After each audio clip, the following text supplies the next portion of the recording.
En Hongrie, qui sera le candidat de l'opposition pour affronter le Premier ministre Viktor Orban lors des prochaines législatives? On le saura ce dimanche à l'issue du deuxième tour des primaires organisées par le Front anti-Orban. Deux personnalités restent en lice. D'un côté, un maire de centre-droit, Peter Markizej, et de l'autre, Klára Dobrev, épouse d'un ancien Premier ministre. Elle est actuellement vice-présidente du Parlement européen et représente l'aile gauche du Front démocratique. Je pense que la Hongrie a besoin d'une politique de gauche, d'une politique social-démocrate. Après 12 ans de gouvernement de droite du Fidesz, les injustices dans ce pays sont devenues insupportables. Et nous ne voulons pas qu'elles augmentent encore.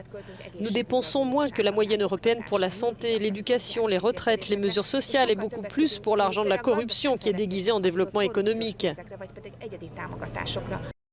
Plus de 600 000 personnes sur les 8 millions d'électeurs hongrois ont participé au premier tour de ces primaires.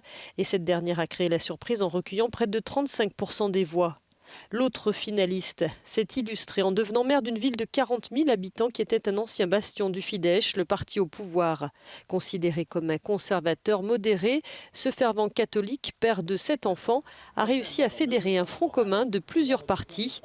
Il s'estime en meilleure position pour l'emporter. En tant que challenger de Viktor Orban, j'ai une bien meilleure chance de gagner, car je représente plusieurs partis. Et en avril 2022, je serai en mesure de rassembler des personnes qui pourraient ne pas voter pour un candidat de gauche. Le résultat final des primaires devrait être connu dimanche soir. Après une campagne acharnée, les deux candidats ont promis de soutenir quoi qu'il en soit le vainqueur dans son combat face au Premier ministre sortant en avril prochain.